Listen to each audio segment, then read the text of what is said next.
السلام عليكم ورحمة الله وبركاته. نحمده ونصلي على رسوله الكريم. أما بعد فقد قال الله تعالى في القرآن العظيم وفي الفرقان المجيد بعد أعوذ بالله من الشيطان الرجيم بفضل بسم الله الرحمن الرحيم. إنما يعمر مساجد الله من آمن بالله واليوم الآخر وأقام الصلاة وآتى الزكاة ولم يخش إلا الله فعسى أولئك أن يكونوا من المهتدين. صدق الله مولانا العظيم. புகழும் புகழ்ச்சியும் ஏக இறைவனாகிய அல்லாஹ்விற்கே உரித்தாகட்டுமாக. அவனுடைய சலாமும் சமாதானமும் கண்மணி நாயகம் ரசூலுல்லாஹி ஸல்லல்லாஹு அலைஹி வஸல்லம் அன்னவர்களின் மீதும் அன்னவர்களின் அடிச்சுவற்றினை பின்பற்றி வாழ்ந்து மறைந்த உத்தம சத்திய சஹாபாக்கள், தாபிஈன்கள், தபஅ தாபிஈன்கள், நாதாக்கள், ஷஹதாக்கள், சாலிஹீன்கள் இன்னும் நம் அனைவர் மீதும் என்றென்றும் நின்று நிலவட்டுமாக. ஆமீன். கண்ணியத்திற்குரியவர்களே, அல்லாஹ் சுப்ஹானஹு வ தஆலாவுடைய மாபெரும் கிருபையினால் 8ஆம் நாள் தராவீஹுடைய தொழுகையை தொழுதுவிட்டு இங்கு அமரக்கூடிய ஒரு நல்ல நசீபினை நம் அனைவருக்கும் தந்தல் புரிந்திருக்கின்றார். அல்ஹம்துலில்லாஹ். அல்லாஹ்வுடைய பரிசுத்த குர்ஆனாகிய ஃபுர்கான் என்று சொல்லக்கூடிய அந்த குர்ஆனில் இன்று சூறாக்கள் ஓதப்பட்டது. இன்று ஓதப்பட்ட அந்த இறை வசனத்திலிருந்து அல்லாஹ் 3 ஆயத்துகளில் மஸ்ஜிதை பற்றி சொல்லி காட்டுகிறார், பள்ளிவாசலை பற்றி அல்லாஹ் சொல்லி காட்டுகிறார். நாம் மஸ்ஜித் என்றால் என்ன, அதில் எப்படி நடந்து கொள்ள வேண்டும் என்பதையெல்லாம் நபி ஸல்லல்லாஹு அலைஹி வஸல்லம் அவர்கள் தன்னுடைய ஹதீஸ்களில் தெளிவாக சொல்லி காட்டியிருக்கிறார்கள். அல்லாஹ் சொல்லக்கூடிய வார்த்தை இன்னமா யஅமுரு மசாஜித் அல்லாஹ், பள்ளிவாசலை நிர்வகிப்பவர்கள், பரிபாலனம் செய்பவர்கள் யார் என்று சொன்னால் மன் ஆமன பில்லாஹி வல் யௌமில் ஆகிர், அல்லாஹ்வையும் இறுதி நாளையும் நம்பிக்கை கொள்ள வேண்டும். வ அகாம ஸலா வ ஆத ஸகாத், தொழுகையை நிலைநிறுத்த வேண்டும், ஸகாத்தை கொடுக்க வேண்டும். வலம் யக்ஷ இல்லல்லாஹ், அல்லாஹ்வை தவிர வேறு யாருக்கும் அஞ்சக்கூடாது, வேறு யாருக்கும் பயப்படாதவர்களாக இருக்க வேண்டும். இப்படி இருப்பவர்கள் பள்ளிவாசலை, மஸ்ஜிதுகளை நிர்வகிப்பவர்கள். இதற்கு தகுதி அதுதான் என்பதாக இந்த வசனத்திலிருந்து அல்லாஹ் சொல்லி காட்டுகிறார். இதனை சொல்லிவிட்டு அல்லாஹ் சொல்லக்கூடிய வார்த்தை ஃபஅஸா உலாயிக யகூனு மினல் முஹ்ததீன், இவர்கள் ஈடேற்றம் பெற்றவர்கள், ஹிதாயத் பெற்றவர்கள் என்பதாகவும் அல்லாஹ் சுப்ஹானஹு வ தஆலா தன்னுடைய பரிசுத்த வேதத்தில் சொல்லி காட்டுகிறார். இன்று ஓதப்பட்ட வசனத்தில் மட்டுமல்ல, வேறு சூறாக்களிலும் அல்லாஹ் சுப்ஹானஹு வ தஆலா மஸ்ஜிதுகளை பற்றி, இறை இல்லங்களை பற்றி பலவிதமாக சொல்லி காட்டுகிறார். ஒரு இடத்தில் அல்லாஹ் சொல்லக்கூடிய வார்த்தை வஅன்னல் மஸாஜித லில்லாஹி ஃபலா ததஉ மஅல்லாஹி அஹதா, வஅன்னல் மஸாஜித லில்லாஹ், மஸ்ஜித் இறை இல்லம் இருக்கிறதே அது அல்லாஹ்வுக்குரியது, அல்லாஹ்வுக்கு மட்டுமே உரியது. வஅன்னல் மஸாஜித லில்லாஹி ஃபலா ததஉ மஅல்லாஹி அஹதா, அதில் அல்லாஹ்வோடு சேர்த்து வேறு யாரையும் அழைக்காதீர்கள், யாரையும் கூட்டு சேராதீர்கள், அல்லாஹ் மட்டும்தான் அங்கு, வேறு யாரும் கிடையாது என்று தன்னுடைய பரிசுத்த வேதத்தில் அல்லாஹ் சொல்லி காட்டுகிறார். நபி ஸல்லல்லாஹு அலைஹி வஸல்லம் அவர்கள் மஸ்ஜிதிற்கும் அல்லாஹ்விற்கும் உண்டான தொடர்பை சொல்லி காட்டினார்கள். நபி அவர்கள் சொன்னார்கள், ஹஸரத் அபூ ஹுரைரா রাদিয়াল্লাহு அன்ஹு அறிவிக்கக்கூடிய ஒரு ஹதீஸ் நபி அவர்கள் சொன்னதாக, நபி ஸல்லல்லாஹு அலைஹி வஸல்லம் அவர்கள் சொன்னார்கள், அஹப்புல் பிலாதி இலல்லாஹி மஸாஜிதுஹா வ அபகதுல் பிலாதி இலல்லாஹி அஸ்வாகுஹா, ஊரிலே அல்லாஹ்விற்கு மிகவும் பிடித்தமான ஒரு இடம், மிகவும் அல்லாஹ்விடத்தில் கண்ணியமான ஒரு இடம், பிடித்தமான ஒரு இடம் என்று சொன்னால் அது பள்ளிவாசல் என்று நபி அவர்கள் சொன்னார்கள். அதே போன்று அல்லாஹ்விற்கு ஊரிலே பிடிக்காத இடம், வெறுக்கக்கூடிய இடம், கண்ணியமற்ற இடம் என்று சொன்னால் அது கடைவீதி என்பதாக நபி ஸல்லல்லாஹு அலைஹி வஸல்லம் அவர்கள் சொல்லி காட்டினார்கள். இப்படி அல்லாஹ் சுப்ஹானஹு வ தஆலா பள்ளிவாசலை தனக்குரியது என்று சொல்லிவிட்டார்கள், தனக்குரியது என்று அல்லாஹ் சொல்லி காட்டுகிறான். அதே போன்று நபி ஸல்லல்லாஹு அலைஹி வஸல்லம் அவர்கள் மஸ்ஜிதுகள் அல்லாஹ்விற்கு பிடித்தமானவை, அல்லாஹ்விடத்தில் அந்தஸ்தில் உயர்ந்த கட்டிடம் என்று சொன்னால், அந்தஸ்தில் உயர்ந்தது என்று சொன்னால் அது உலகத்தில் ஒரு கட்டிடம் இருக்கிறது என்று சொன்னால் அது மஸ்ஜிதாக என்பதைத்தான் நபி ஸல்லல்லாஹு அலைஹி வஸல்லம் அவர்கள் தெளிவாக சொல்லி காட்டினார்கள். இந்த மஸ்ஜிதுகளை கட்டுவதினால், இந்த மஸ்ஜிதுகளுக்கு உதவி செய்வதனால், இந்த மஸ்ஜிதோடு நாம் ஒட்டி உறவாடி இருப்பதினால், இந்த மஸ்ஜிதை நம்முடைய இபாதத்துகளா செய்வதனால் பல சிறப்புகள் நபி ஸல்லல்லாஹு அலைஹி வஸல்லம் அவர்கள் சொல்லி தந்திருக்கிறார்கள். முதலில் கட்டுவதனால் என்ன நன்மை? உஸ்மான் ரலியல்லாஹு ஆட்சி காலம், உஸ்மான் ரலியல்லாஹு அவர்கள் ஒரு விருப்பம் இருந்தது. மதீனாவில் இருக்கக்கூடிய ஒரு பகுதியில் ஒரு மஸ்ஜிதை கட்ட வேண்டும், ஒரு இறை இல்லத்தை எழுப்ப வேண்டும் என்ற ஒரு விருப்பம் இருந்தது. ஆனால் அந்த பகுதி மக்களுக்கு அதில் எந்த ஒரு உடன்பாடும் கிடையாது, அதில் விருப்பமே இல்லை. அந்த விரும்பாத அந்த மனிதர்கள் எல்லாம் அழைத்து உஸ்மான் ரலியல்லாஹு அவர்கள் சொல்கிறார்கள், நான் நபியிடத்திலிருந்து கேட்டிருக்க ஒரு ஹதீஸ், நான் நபி ஸல்லல்லாஹு அலைஹி வஸல்லம் அவர்கள் சொல்ல நான் கேட்டிருக்கிறேன். எவர் அல்லாஹ்வுடைய திருப்பொருத்தத்திற்காக வேண்டி, அல்லாஹ்வுடைய திருப்பொருத்தத்தை நாடி ஒரு மஸ்ஜிதை எழுப்புவாரோ, ஒரு பள்ளிவாசலை கட்டுவாரோ, அவருக்காக வேண்டி அல்லாஹ் சுப்ஹானஹு வ தஆலா நாளை மறுமையில் சொர்க்கத்தில் ஒரு மாளிகையை கட்டுகிறான் என்பதாக நபி ஸல்லல்லாஹு அலைஹி வஸல்லம் அவர்கள் சொல்லி காட்டினார்கள். இதைத்தான் உஸ்மான் ரலியல்லாஹு அவர்கள் அந்த மஸ்ஜிதை விரும்பி எழுப்புவதை, மஸ்ஜிதை கட்டுவதற்கு விரும்பாத அந்த மக்களிடத்தில் உபதேசமாக சொல்லி தந்தார்கள். ஒரு மஸ்ஜிதை கட்டுவதனால் மட்டும்தான் அல்லாஹ் அந்த சொர்க்கத்தினுடைய மாளிகையை கொடுக்கிறானா என்று கேட்டால் அப்படி அல்ல. மஸ்ஜிதுகளில் எவ்வளவு செலவினங்கள் இருக்கிறது, எவ்வளவு செலவுகள் இருக்கிறது. அந்த செலவில் ஏதாவது ஒரு செலவு நம்முடைய சம்பாதித்த பணமாக இருந்தாலும் கூட அல்லாஹ் சுப்ஹானஹு வ தஆலா அப்படிப்பட்ட ஒரு அந்தஸ்தை கொடுக்கிறான், அப்படிப்பட்ட ஒரு வாய்ப்பை கொடுக்கிறான். நபி ஸல்லல்லாஹு அலைஹி வஸல்லம் அவர்கள் சொல்லி காட்டினார்கள், ஒரு மனிதன் மரணித்து விட்டதற்கு பிறகு 3 விஷயங்கள் தான் அவனை பின்தொடரும், 3 விஷயங்கள் தான் கபருக்குள் வரும். அதில் 3ல் ஒரு விஷயம் என்னவென்று சொன்னால் சதகத்துல் ஜாரியா, நிலையான தர்மம். அந்த நிலையான தர்மத்தில் இந்த மஸ்ஜிதும் கட்டுப்பட்டது.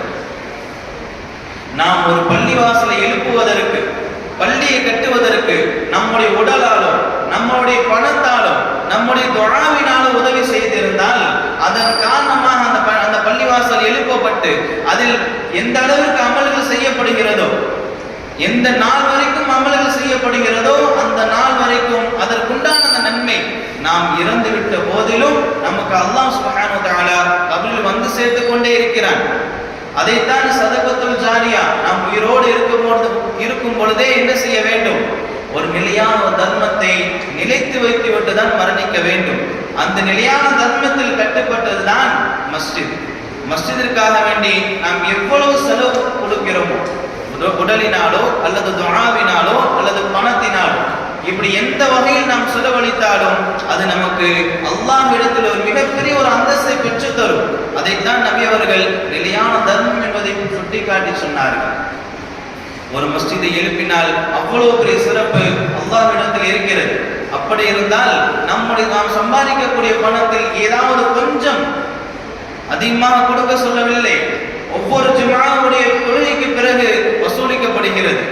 எதற்காக வேண்டி? பள்ளியினுடைய அந்த பராமரிப்பு செலவிற்காக வேண்டிதான். நாம் அதற்காக வேண்டி நமக்கு இருக்கக்கூடிய கொஞ்சத்தில் தான் கொடுக்க வேண்டும், அதிகமாக கொடுக்க வேண்டும் சொல்லவில்லை. கொஞ்சமாக கொடுத்தாலுமே ஒரு வகையில் அல்லாஹ் இடத்துல மிகப்பெரிய ஒரு அந்தஸ்தை பெற்றுத்தரும். அல்லாஹ் ரஹ்மான் தௌஃபீக் செய்வானாக. அதே போன்று நாம் பள்ளிவாசலோடு தொடர்பாக இருக்கும் பொழுது எந்த அளவிற்கு தொடர்பாக இருக்கிறோமோ அந்த அளவிற்கு அல்லாஹ்வுடைய உதவி நமக்கு தொடர்ந்து வந்து கொண்டே இருக்கும். ஹஸரத் அபூ ஹுரைரா ரலியல்லாஹு அன்ஹு அறிவிக்கக்கூடிய ஒரு ஹதீஸ் நபி ஸல்லல்லாஹு அலைஹி வஸல்லம் அவர்கள் சொல்லி காட்டினார்கள், எவர் தினமும் காலையிலும் மாலையிலும் இறை இல்லத்திற்கு செல்வார்களோ, இறை இல்லத்திற்கு பள்ளிவாசலுக்கு யார் வருவாரோ அவருக்காக வேண்டி சொர்க்கத்தில் ஒரு விருந்தை அல்லாஹ் ஏற்பாடு செய்கிறான். அந்த மனிதர் எத்தனை முறை வந்தாலும் சரி, எத்தனை முறையில் காலையிலும் சரி மாலையிலும் சரி, அவர் எத்தனை முறை வந்தாலும் கூட அத்தனை முறையும் அல்லாஹ் சுப்ஹானஹு வ தஆலா சொர்க்கத்தில் ஒரு விருந்தை ஏற்பாடு செய்கிறான் என்பதாக நபி ஸல்லல்லாஹு அலைஹி வஸல்லம் அவர்கள் சொல்லி காட்டினார்கள். அதே போன்று இன்னொரு ஹதீஸிலும், அதுவும் ஹஸரத் அபூ ஹுரைரா ரலியல்லாஹு அன்ஹு அவர்கள் அறிவிக்கக்கூடிய ஒரு ஹதீஸ், நபி அவர்கள் சொல்லி காட்டினார்கள், ஒரு மனிதர் தன்னுடைய வீட்டில் ஒழு செய்துவிட்டு, வீட்டிலிருந்து வெளியேறுவதற்கு முன்பதாகவே ஒழு செய்துவிட்டு வெளியேறி வந்து அல்லாஹ்வுடைய இல்லத்திற்கு வருகிறார் என்று சொன்னால், அவர் வீட்டிலிருந்து இந்த இறை இல்லத்திற்கு வரக்கூடிய அந்த நிலையில் நடந்து வந்தார் என்று சொன்னால், ஒவ்வொரு எட்டிற்கும் அல்லாஹ் 2 சன்மானத்தை கொடுக்கிறார், 2 வித அன்பளிப்புகளை அல்லாஹ் கொடுக்கிறார் என்பதை நபி அவர்கள் சொல்லி காட்டினார்கள். அது என்ன 2 சன்மானம் என்று சொன்னால், நபி ஸல்லல்லாஹு அலைஹி வஸல்லம் அவர்கள் சொன்னார்கள், தஹத்து ஹதீஅத்தன், ஒவ்வொரு எட்டிற்கும் ஒரு பாவங்கள் மன்னிக்கப்படுகிறது. இரண்டாவதாக நபி ஸல்லல்லாஹு அலைஹி வஸல்லம் அவர்கள் சொன்னார்கள், தர்ஃபஉ தரஜதன், ஒவ்வொரு எட்டிற்கும் ஒரு அந்தஸ்து உயர்த்தப்படுகிறது என்பதாக நபி ஸல்லல்லாஹு அலைஹி வஸல்லம் அவர்கள் சொல்லி காட்டினார்கள். இங்கே நாம் விளங்கிக் கொள்ள வேண்டிய ஒரு விஷயம் என்னவென்று சொன்னால், நாம் வீட்டிலிருந்து வரும்போதே நாம் ஒழுவோடு தான் வர வேண்டும், நம்முடைய சுய தேவைகளை எல்லாம் நிறைவேற்றிக் கொண்டுதான் வர வேண்டும். ஆனால் இப்படி இந்த நிலையில் இன்றைய காலகட்டத்தில் எவ்வாறு ஆகிவிட்டது? தன்னுடைய சுய தேவை நிறைவேற்றுவதற்காக வேண்டிதான் பலரும் மஸ்ஜிது பக்கம் வருகிறார்கள். இந்த நோம்புடைய காலங்கள் இஃப்தாரிற்காக வேண்டிதான் பலரும் மஸ்ஜிதை பக்கம் நோக்கி வருகிறார்கள். ஆனால் அல்லாஹ்விடத்தில் இவர்களுடைய விஷயத்தில் பார்வையே கிடையாது. அல்லாஹ் இவர்களை பார்ப்பதே கிடையாது. அல்லாஹ் யாரை பார்க்கிறான், யாருக்கு அந்தஸ்தை கொடுக்கிறான் என்று சொன்னால், வீட்டிலிருந்தே தன்னுடைய சுய தேவையை முடித்துவிட்டு அதையெல்லாம் நிறைவேற்றிவிட்டு ஒழுவோடு வருகிறார் அல்லவா, அவர்களுக்கு தான் அல்லாஹ்வுடைய பார்வை, அவர்களுக்கு தான் அல்லாஹ் அந்தஸ்தை உயர்த்துகிறார். ஒவ்வொரு எட்டிற்கும் ஒரு பாவத்தை மன்னித்து ஒவ்வொரு எட்டிற்கும் ஒரு நன்மையை கொடுக்கிறார் என்று சொன்னால், அதற்கு முக்கிய காரணம் வீட்டிலிருந்தே ஒழுவோடு வர வேண்டும். ஆனால் இன்று எப்படி ஆகிவிட்டது? பொதுவாக ஒரு பள்ளியில் கழிவறை இருக்கிறது என்று சொன்னால், சிறுநீர் கூடம் இருக்கிறது என்று சொன்னால், எதற்காக வேண்டி கட்டப்பட்டது? ஆரம்பமாக நாம் எதை பார்க்க வேண்டும்? எதற்காக வேண்டி கட்டப்பட்டது? பயணத்தில் வரக்கூடியவர்கள் அந்த காலத்தில் பயணத்தில் தான் அதிகம் இருப்பார்கள், தாவத்துடைய பணிகள் அதிகமாக இருப்பார்கள், இல்முக்காக வேண்டி ஊரெல்லாம் செல்வார்கள், நாடு விட்டு நாடு செல்வார்கள் சஹாபாக்கள் எல்லாம். அதனை தொடர்ந்துதான் அந்த பயணத்தில் இருக்கக்கூடியவர்கள் ஒரு கால் தொழுகையுடைய நேரம் வந்துவிட்டால் தன்னுடைய சுய தேவை நிறைவேற்றிவிட்டு ஒழு செய்து தொழ வேண்டும். அவர்கள் வீடு கிடையாது அந்தந்த இடத்தில். அதன் காரணமாகத்தான் ஆரம்ப காலகட்டத்தில் கழிவறை என்ற ஒன்று பயணிகளுக்காக வேண்டிதான் கட்டப்பட்டது. ஆனால் இன்று எப்படி ஆகிவிட்டது? ஏதோ ஒரு பொது கழிப்பறையாக மாறிவிட்டது. அல்லாஹ் பாதுகாக்க வேண்டும். மஸ்ஜிதுக்கு வருவது இபாதத் செய்வதற்காக வேண்டிதான், அமல்களை செய்வதற்காக வேண்டிதான், அல்லாஹ்விடத்தில் உயர்ந்த ஒரு அந்தஸ்தை அடைவதற்காக வேண்டிதான் மஸ்ஜிதின் பக்கம் வர வேண்டும். அதைத்தான் வீட்டிலிருந்து வரும் பொழுதே ஒழு செய்து விட்டு வாருங்கள் என்பதாக நபி ஸல்லல்லாஹு அலைஹி வஸல்லம் அவர்கள் சொல்லி காட்டினார்கள். அதே போன்று அபூ தர்தா ரலியல்லாஹு அன்ஹு அறிவிக்கக்கூடிய ஒரு ஹதீஸ், நபி ஸல்லல்லாஹு அலைஹி வஸல்லம் அவர்கள் சொல்லி காட்டினார்கள், யாருடைய இல்லம் இறை இல்லமாக ஆகிவிடுமோ, யாருடைய இல்லம் இறை இல்லமாக ஆகிவிடுமோ அவருக்கு அல்லாஹ் 5 விஷயத்தை பொறுப்பேற்கிறார். 5 விஷயத்திற்கு நான் பொறுப்பு என்பதாக அல்லாஹ்வே சொல்லி காட்டுகிறார். இறை இல்லம் என்று சொன்னால் நாம் எப்படி வீட்டிலே இருக்கிறோமோ அது போன்று பள்ளிவாசலே சதா நேரம் இருக்க வேண்டும் என்பது ஒரு விளக்கம். மற்றொன்று விளக்கம் என்னன்னு சொன்னால், மஸ்ஜிதுகளில் இப்பொழுது எப்படி இருக்கிறது? ஆண்கள் மட்டும்தான் தொழ முடியும். அப்போ பெண்களுடைய அமல் எங்கே இருக்கிறது? தன்னுடைய இல்லத்திலேயே அதிகமான இபாதத்துகள் சூழ்ந்து கொண்டால், அதிகமாக அமல்களில் நாம் வீடுகளில் ஈடுபட்டு கொண்டால் அந்த இல்லமும் இறை இல்லமாக மாறிவிடும் என்பதுதான் இரண்டாவது விளக்கம். ஒன்று, சதா நேரமும் வீட்டில் எப்படி இருக்கிறோமோ அது போன்று இறை இல்லத்தில் இருக்க வேண்டும் என்பது ஒன்று. இரண்டாவது விளக்கம் என்னவென்று சொன்னால், இல்லத்திலே இபாதத்துகள் நிறைந்தவர்களாக இருக்க வேண்டும். இந்த 2 விஷயத்தின் மீது நாம் கவனமாக இருந்தோம் என்று சொன்னால், அல்லாஹ்வுடைய அந்த மஸ்ஜிதில் நாம் அதிகமான நேரங்கள் செலவழித்தோம் என்று சொன்னால், அல்லாஹ் சுப்ஹானஹு வ தஆலா 5 வித விஷயத்திற்கு அல்லாஹ் பொறுப்பேற்றுக் கொள்கிறான். 5இல் முதலாவது நபி அவர்கள் சொன்னார்கள், ஆரோக்கியத்துக்கு பொறுப்பேற்றுக் கொள்கிறார். யாராருக்கெல்லாம் என்னென்ன நோய் இருக்கிறது நாம் யோசித்து பார்க்க வேண்டும். அந்த வகையில் அல்லாஹ் சொல்லக்கூடிய முதல் விஷயம் ஆரோக்கியத்திற்கு நான் பொறுப்பு என்று சொல்லி காட்டுகிறார். இரண்டாவதாக நபி ஸல்லல்லாஹு அலைஹி வஸல்லம் அவர்கள் சொல்கிறார்கள், அல்லாஹ் தன்னுடைய அருளை பொழிவதற்கு அல்லாஹ் தன்னுடைய அருளை பொழிகிறான். அதற்கும் அல்லாஹ் பொறுப்பேற்றுக் கொள்கிறான். மூன்றாவதாக நபி ஸல்லல்லாஹு அலைஹி வஸல்லம் அவர்கள் சொன்னார்கள், அஸ்ஸிராத்துல் முஸ்தகீம், சிராத்துல் முஸ்தகீம் பாலத்தை எளிதில் கடக்கவும் நான் அவனுக்கு உறுதுணையாக இருப்பேன், அதற்கு நான் பொறுப்பு என்பதாக அல்லாஹ் சுப்ஹானஹு வ தஆலா சொன்னதாக நபி ஸல்லல்லாஹு அலைஹி வஸல்லம் அவர்கள் சொல்லி காட்டுகிறார்கள். நான்காவதாக தன்னுடைய திரு பொருத்தத்தை அளிக்கிறேன் என்பதாகவும் அல்லாஹ் சுப்ஹானஹு வ தஆலா பொறுப்பேற்றுக் கொள்கிறான். ஐந்தாவது விஷயம், சொர்க்கத்திற்கு போகவும் அல்லாஹ் சுப்ஹானஹு வ தஆலா பொறுப்பேற்றுக் கொள்கிறான். இந்த 5 விஷயமும் எப்போது கிடைக்கும் என்று சொன்னால், நாம் சதா நேரமும் இறை இல்லத்தில் இருக்கும் பொழுதுதான், மஸ்ஜிதுகளில் இருக்கும் பொழுதுதான், அதிகமான அமல்கள் அதிகமான இபாதத்துகள் எல்லாம் நாம் பள்ளியில் செய்யும் பொழுதுதான் இந்த 5 விஷயமும் நமக்கு கிடைக்கும். 5 விஷயம் இந்த உலகத்திலும் சரி நாளை மறுமையும் சரி, 2 உலகத்திலும் உலகத்திலும் இந்த 5 விஷயம் தேவை. முதலாவது ஆரோக்கியம். இந்த உலகத்தில் வாழக்கூடிய நிலையில் நமக்கு எத்தனை வயது வாழ்ந்தாலும் நாம் வாழக்கூடிய ஒவ்வொரு நாட்களும் ஒவ்வொரு நேரமும் ஒவ்வொரு வினாடியும் நாம் ஆரோக்கியமாக இருந்தால்தான் நிம்மதியாக வாழ முடியும். நாம் ஆரோக்கியமாக வாழ்ந்தால்தான் நிம்மதியான ஒரு சூழ்நிலையில் நாம் வாழ முடியும். அந்த வகையில் அல்லாஹ் பொறுப்பேற்கிறேன் என்று சொல்லும் பொழுது நாம் அதிகமான முறையில் மஸ்ஜிது பக்கம் விரைய வேண்டும். அதே போன்று அருள் புரிகிறான் சிராத்துல் முஸ்தகீம் பாலம். ஹதீஸ்னுடைய கருத்து எவ்வாறு இருக்கிறது?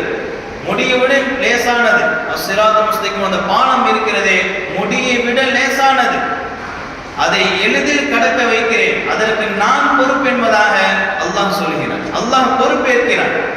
அதே போன்று அல்லாஹ் தன்னுடைய திரு பொருத்தத்தை கொடுக்கிறேன் என்று சொன்னான். சஹாபாக்களுக்கு ரலியல்லாஹு அன்ஹும் வ ரது அன்ஹு, நான் அவர்களை பொருந்திக் கொண்டேன், அவர்கள் நம்மை பொருந்திக் கொண்டார்கள் என்பதாக தன்னுடைய பரிசுத்த வசனத்தில் சொல்லி காட்டுகிறான். அந்த திரு பொருத்தத்தை நான் அளிக்கிறேன், நான் அதற்கு பொறுப்பேற்றுக் கொள்கிறேன் என்பதாக அல்லாஹ் சுப்ஹானஹு வ தஆலா சொல்லி காட்டுகிறான். அதே போன்று சொர்க்கம் செல்வது, இத்தனை விஷயமும் அல்லாஹ் பொறுப்பேற்கிறான் என்று சொன்னால் அதற்கு ஒரே ஒரு காரணம், நாம் சதா நேரமும் பள்ளிவாசலில் ஈடுபடுவது, எல்லா அமலும் பள்ளிவாசல் செய்ய முயற்சிப்பது. இப்படி செய்து வந்தோம் என்று சொன்னால் அல்லாஹ் சுப்ஹானஹு வ தஆலா அந்த 5 விஷயத்திற்கும் நம் மீது பொறுப்பேற்றுக் கொள்வான். வல்லாஹ் ரஹ்மான் தௌஃபீக் செய்வானா. முஆத் இப்னு ஜபல் ரலியல்லாஹு அறிவிக்கிறார்கள், நபி அவர்கள் ஒரு ஹதீஸில் இப்படியும் சொன்னார்கள், ஆடுகளை வேட்டையாடும் ஓநாய் போன்றுதான் மனிதர்களை வேட்டையாடும் ஓநாய் ஷைத்தான் என்று சொன்னார்கள் நபி அவர்கள். மந்தையில் ஆட்டு மந்தையில் தனியாக இருக்கக்கூடிய ஆட்டை தான் ஓநாய் பிடித்துக் கொள்ளும். அதே போன்று ஒரு மனிதன் தனித்து இருந்தால் ஷைத்தான் பிடித்துக் கொள்வான் என்பதாக நபி ஸல்லல்லாஹு அலைஹி வஸல்லம் அவர்கள் சொல்லி காட்டினார்கள். இதை சொல்லிவிட்டு நபி அவர்கள் சொன்னார்கள், 3 விஷயத்தை சொல்கிறார்கள், இந்த 3 விஷயத்தை நீங்கள் அவசியமாக்கிக் கொள்ளுங்கள் என்று சொன்னார்கள். முதலாவது விஷயம், நீங்கள் தனித்து இருக்க வேண்டாம். இரண்டாவது விஷயம், பொதுமக்களோடு இருங்கள். மூன்றாவது விஷயம், மஸ்ஜிதுகளில் இருங்கள் என்பதாக நபி ஸல்லல்லாஹு அலைஹி வஸல்லம் அவர்கள் சொல்லி காட்டினார்கள். இந்த 3 விஷயத்தை தன் மீது அவசியமாக்கிக் கொள்ளுங்கள் என்று நபி அவர்கள் சொன்னார்கள். அந்த மூன்றாவது விஷயம், மஸ்ஜிதின் பக்கம் இருக்க வேண்டும். மஸ்ஜிதிலே உங்களை தனிமைப்படுத்திக் கொள்ளுங்கள், மஸ்ஜிதின் பக்கமே நீங்கள் இருங்கள் என்பதாக நபி ஸல்லல்லாஹு அலைஹி வஸல்லம் அவர்கள் சொல்லி காட்டினார்கள். நாம் மஸ்ஜிதில் இருக்கும் பொழுது முறையாக ஒழு செய்து இபாதத் செய்வதற்காக வேண்டி, அமல்கள் செய்வதற்காக வேண்டி, அல்லாஹ்விடத்தில் உயர்ந்த ஒரு அந்தஸ்தை அடைவதற்காக வேண்டி நாம் ஒழு செய்து முழுமையான முறையில் பரிபூர்ணமாக ஒழு செய்துவிட்டு நாம் பள்ளியில் பக்கம் வந்தோம் என்று சொன்னால் ஷைத்தான் எந்த விதத்திலும் நமக்கு தீங்கு செய்ய மாட்டான்.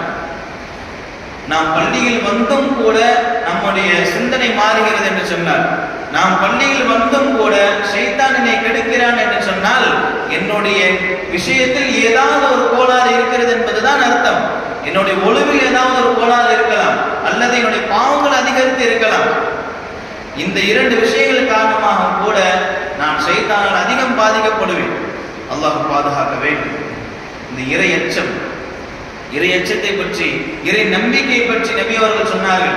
ஹஸரத் அபூ ஸஈத் குத்ரி ரலியல்லாஹு அன்ஹு அறிவிக்கிறார்கள், நபி ஸல்லல்லாஹு அலைஹி வஸல்லம் சொல்லி காமித்தார்கள், யார் இறை இல்லத்தோடு அதிகமான நேரம் இருக்கிறார்களோ, பள்ளியிலே சதா நேரம் யார் அதிகமாக இருக்கிறார்களோ அவர்களை நீங்கள் இறை நம்பிக்கையாளர், இறை எச்சமுடையவர் என்று நீங்கள் சாட்சி கூறுங்கள் என்பதாக நபி ஸல்லல்லாஹு அலைஹி வஸல்லம் அவர்கள் சொல்லி காட்டினார்கள். சஹாபாக்கள் அப்படித்தான் இருந்தார்கள். சதா நேரமும் பள்ளிவாசலிலே தன்னுடைய வாழ்க்கையை கழித்தார்கள். ஏதாவது ஒரு பிரச்சனை என்று சொன்னாலும் கூட அதையும் பள்ளியில் வைத்துதான் தீர்த்து கொண்டார்கள். நபி ஸல்லல்லாஹு அலைஹி வஸல்லம் அவர்கள் அன்னை ஃபாத்திமா ரலியல்லாஹு அன்ஹாவை பார்ப்பதற்கு செல்கிறார்கள். வீட்டிற்கு சென்று பேசிக் கொண்டிருக்கிறார்கள். நீண்ட நேரம் உரையாடிக் கொண்டிருக்கிறார்கள்.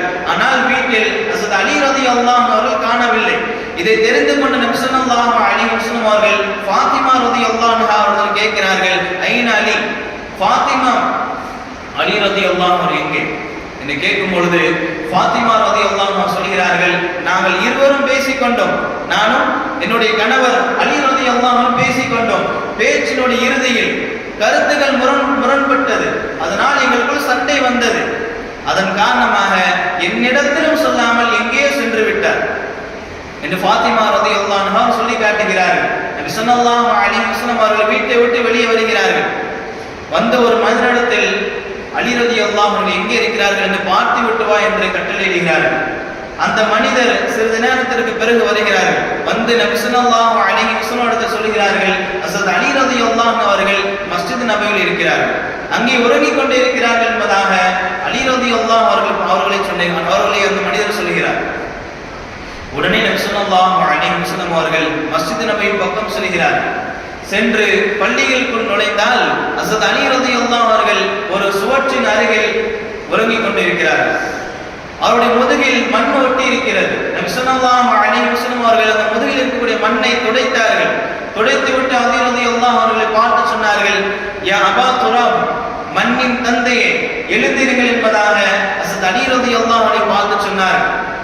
என்ன பிரச்சனை, என்ன கஷ்டம், என்ன வேதனை, என்ன மனக்கவலை, என்ன நோய் எதுவாக இருந்தாலும் நாம் அல்லாஹ்வுடைய இறை இல்லத்திற்கு வந்து அதை பற்றி முறையிடும் பொழுது, அல்லாஹ்விடத்தில் நாம் துஆ செய்யும் பொழுது, பிரார்த்தனை மேற்கொள்ளும் பொழுது, நிச்சயமாக நம் சிக்கி இருக்கக்கூடிய அந்த பிரச்சனைகள், நாம் சிக்கி இருக்கக்கூடிய அந்த தொல்லைகள், நாம் சிக்கி இருக்கக்கூடிய அந்த வியாதிகளிலிருந்து அல்லாஹ் முழுமையாக பாதுகாத்து விடுவான் என்பதை உணர்ந்தார்கள் சஹாபாக்கள்.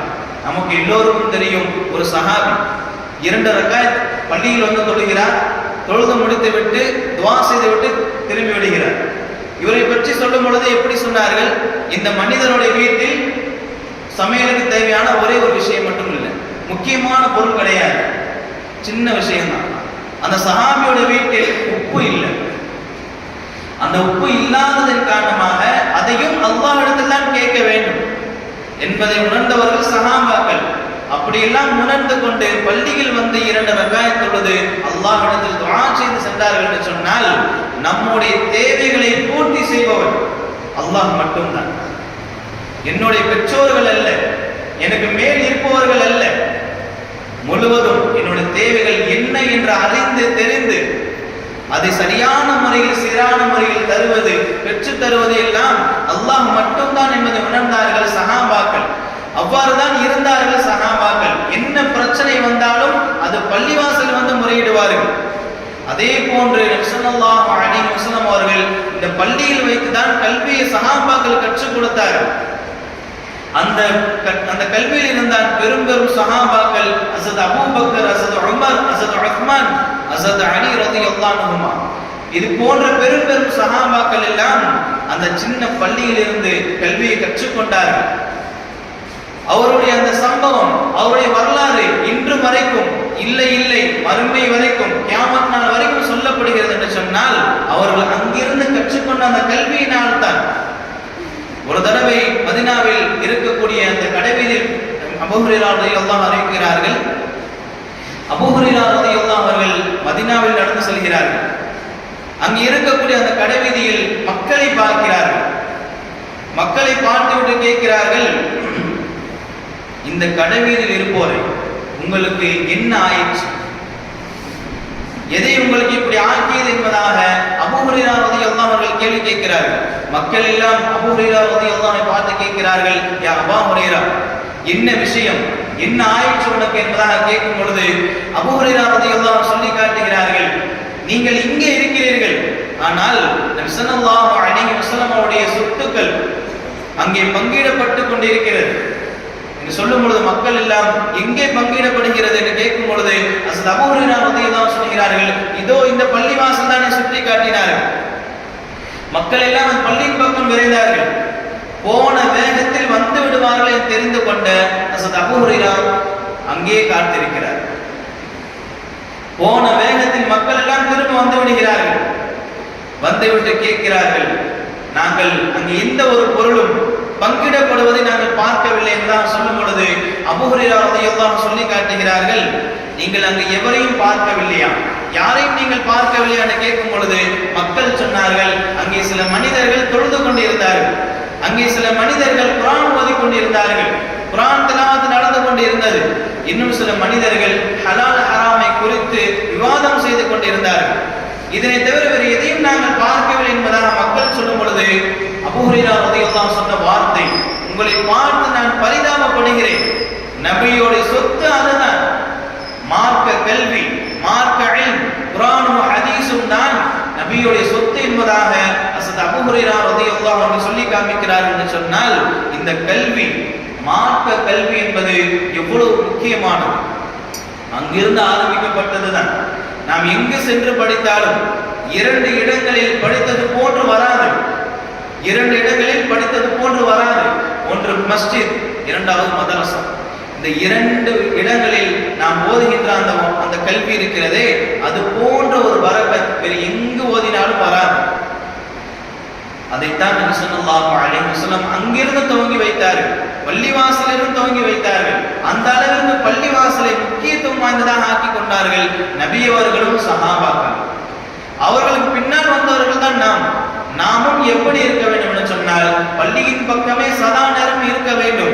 எனக்கு ஒரு தேவை இருக்கிறது என்று சொன்னால், எனக்கு ஒரு கஷ்டம் இருக்கிறது என்று சொன்னால், அது முழுக்க முழுக்க நான் அல்லாஹ்வை தான் இருக்க வேண்டும். பள்ளிக்கு வந்து நான் அல்லாஹ்விடத்தில் முறையாக துஆ செய்து பிரார்த்தனை செய்து நான் முறையிட்டால் அல்லாஹ் நிச்சயம் கபூல் செய்து விடுவான்.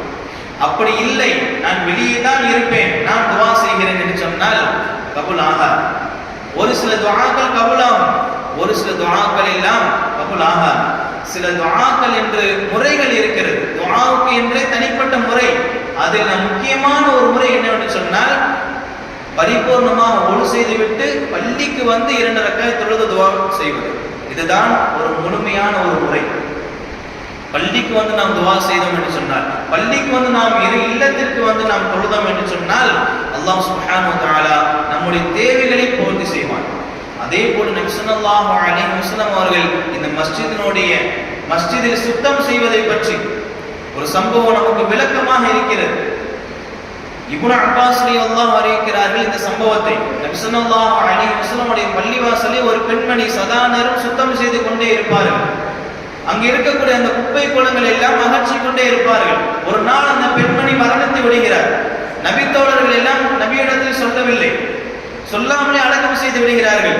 நபி ஸல்லல்லாஹு அலைஹி வஸல்லம் அவர்கள் தெரிய வந்தவுடன் நபி தோழர்களை பார்த்து கேட்கிறார்கள், உங்களில் ஒருவர் இறந்து விட்டால் என்னிடத்தில் தெரிவியுங்கள், ஏன் நீங்கள் தெரிவிக்கவில்லை என்று சொல்லிவிட்டு அந்த பெண்மணி எங்கே இருக்கிறார், எங்கே அடக்கம் செய்யப்பட்டிருக்கார் என கேட்டுவிட்டு அந்த கபருக்கு சென்றார்கள். கபருடைய அருகில் நின்று ஜனாசா தொழுகை தொழுதார்கள். தொழுதுவிட்டு சஹாபாக்கள் திரும்பி வந்து சொன்னார்கள், இந்த பெண் பள்ளியை சுத்தம் செய்ததின் காரணமாக நான் சுவனத்தில் கண்டேன் என்பதாக நபி ஸல்லல்லாஹு அலைஹி வஸல்லம் அவர்கள் சொல்லி காட்டினார்கள். சுத்தம் செய்வதை பற்றி, சுத்தம் செய்தால் சுவனம், சுத்தத்தை பற்றி சுத்தம் செய்தால் சுவனம் என்பதை இந்த ஒரு சம்பவம் மிக தெளிவாக தெரிகிறது. நாம் பள்ளிவாசலில் பார்க்கிறோம், ஏதாவது ஒரு அசுத்தம் இருக்கிறது, ஏதாவது ஒரு சுத்தம் இல்லாத ஒரு சூழ்நிலை இருக்கிறது என்று சொன்னால், ஒரு சிறிய தூசி இருக்கிறது என்று சொன்னால் உடனடியாக அதை நாம் தான் அகற்ற வேண்டும். உடனே மாத்தின கூப்பிட்டு நீங்க இதை செய்ய அதை செய்ய சொல்லிட்டு கூடாது. பள்ளிவாசல் எடுத்துக்கிட்டோம்னா எல்லாமே அடிமைதான். பள்ளிவாசலில் எல்லாருமே அடிமைதான். அல்லாஹ்வுக்கு முன்னால் நாம் அல்லாஹ்விடத்தில் எவ்வளவு பணிந்து போகிறோமோ அந்த அளவுக்கு அல்லாஹ் நம்மை உயர்த்துவான். ஒரு கால் இந்த உலகத்தில் உயர்த்தவில்லை என்றாலும் கூட நாளை மறுமையில் அல்லாஹ்வுடைய உயர்வு, அல்லாஹ் நமக்கு கொடுக்கக்கூடிய அந்த உயர்வை பார்த்து நாமே ஆச்சரியப்படுவோம். அதற்கு முக்கிய காரணம் பணிவாக இருப்பது. மஸ்ஜிதுகளில் ஏதாவது ஒரு அசுத்தை நாம் பார்த்தோம் என்று சொன்னால் அதை நாம் அகற்றக்கூடிய முதல் நபராக நாம் இருக்க வேண்டும். அல்லாஹ் ரஹ்மான் தௌஃபீக் செய்வானாக.